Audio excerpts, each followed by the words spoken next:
He's also coined his own term, Mobituary, which is the focus of his latest book, Mobituaries, Great Lives Worth Reliving. Please welcome Mo Rocca to Great Day Houston. Good morning. All right, so I don't know if you know this or not, but today is actually National Hug Day.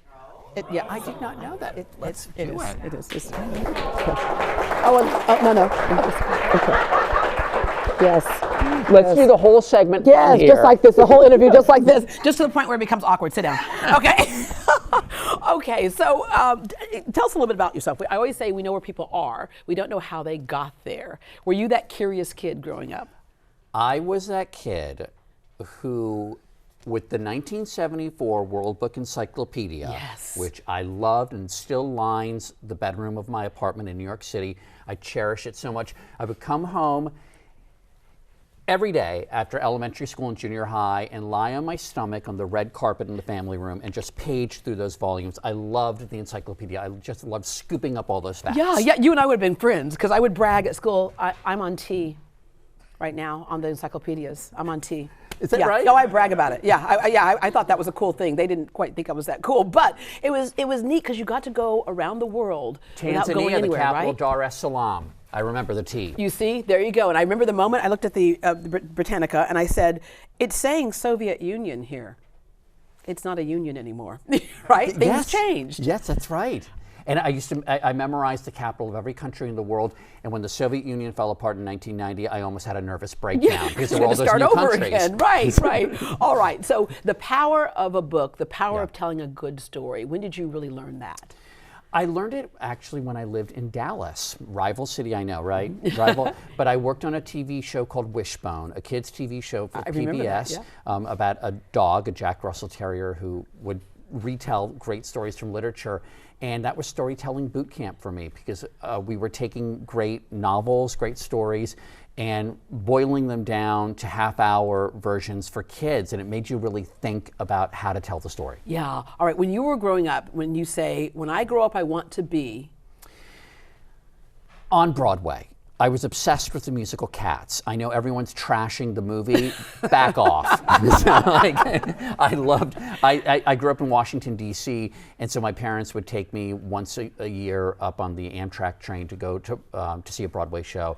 And I just loved it. And I consider what I do now, and I want to know if you agree, it is performative. It's a performance. Absolutely, right? It is. Because your job is to get it across to somebody in an entertaining way, right? Or something, a way to connect to them. Okay, so Mobituaries, which comes from the word obituaries, right? Yep. You and your dad used to love to read them in the paper. That's right. And because, my father was a very optimistic person. He wasn't gloomy, but an obituary is about someone's life. It's not about their death. It's their life story, and if it's told well, it kind of feels like the movie trailer, the preview for an Oscar-winning biopic. Yeah. It has that kind of sweep and romance, and a well-written one kind of takes your breath away. Absolutely, and everybody's life has some value. It touches the world in some way.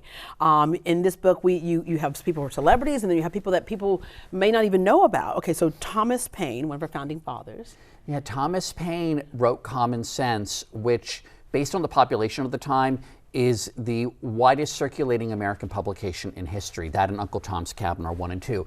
And he basically gave the rationale for the colonists breaking from the crown and made them band together. When he died, only 6 people showed up at his funeral. 3 of them were his housekeeper and her 2 kids, so they don't really count. They were still on payroll. Yeah, right. And his obituary read in part, he had lived long, done some good, and much harm.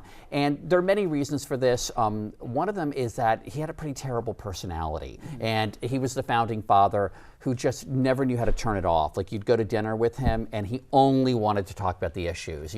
We like the issues that are important, but sometimes you need to take a break and talk about junky reality TV or something. Yeah. But he was just like 100% all the time. Moses Fleetwood Walker.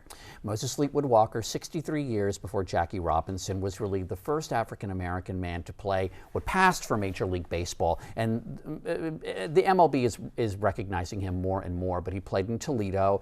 And as somebody explained to me very wisely, they said, for a color line to be broken, it has to be drawn in the first place. So what happened before that incited the discrimination and the banning of black men from playing baseball, and it was Moses Fleetwood Walker's participation in the game.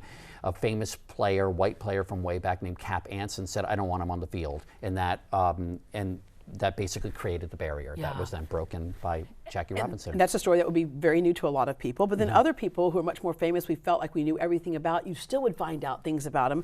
For example, the Candyman can. Well, Sammy Davis Jr. I am a huge Sammy Davis person. And by the way, there's a section of the book on famous people who died on the same day. Sammy Davis Jr. and Jim Henson died on the same day. Way too much talent to go in one day. Of course, Farrah and Michael Jackson died on the same day. But Sammy Davis Jr. Was one of his passing represents the passing also of a kind of entertainer, the entertainer who could do it all. Singer, dancer, actor, great gunslinging routine, amazing impressionist. In the face of discrimination. Absolutely. And, a lot of the time people think of him as sort of an accommodationist figure. He was a really bold figure. He was the first black entertainer to imitate white performers, and that was a really risky thing to do. But he was so good. And he started doing it when he was in the armed forces, in the Army, and was really getting beaten up very badly. A man small of stature, but giant of talent and giant of heart. He would perform for 3 hours in Las Vegas and then go up to the hotel room and do the whole performance again for friends because he loved it so much. And he told Dionne Warwick, who I spoke to, he said, "I want to die on stage." And she thought, whoa, and he really meant it. Yeah.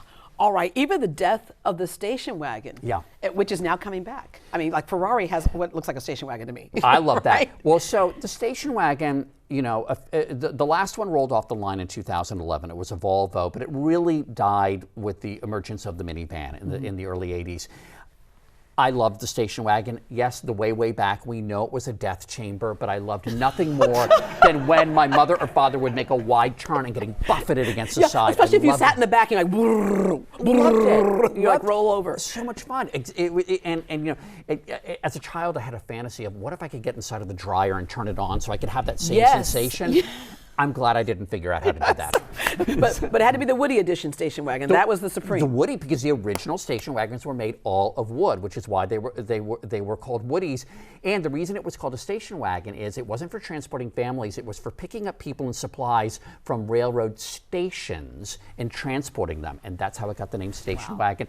And factoids are my jam. I just love them. I love it, though, because you get his book and you will be the smartest person at any party. You'll be stuck over there in the corner by the punch bowl, but you'll be like, everybody would come to you for all the information. So it's just cool to know, right? Kind of what I said earlier before, the why and the how, not just the fact, but the why and the how. Well, it's interesting. It is cool to know, and I think it's fun to know stuff. It feels good to know stuff, right? And it's fortifying. Margaret Thatcher died on the same day as Annette Funicello. I always imagine like a kind of in the afterlife, like a Freaky Friday reboot where they switch places. Yeah, right. And Margaret Thatcher is on Bikini Beach with Frankie Avalon. All right. Exactly. Mo, thank you so much Deborah, for joining us, and thanks for what you do.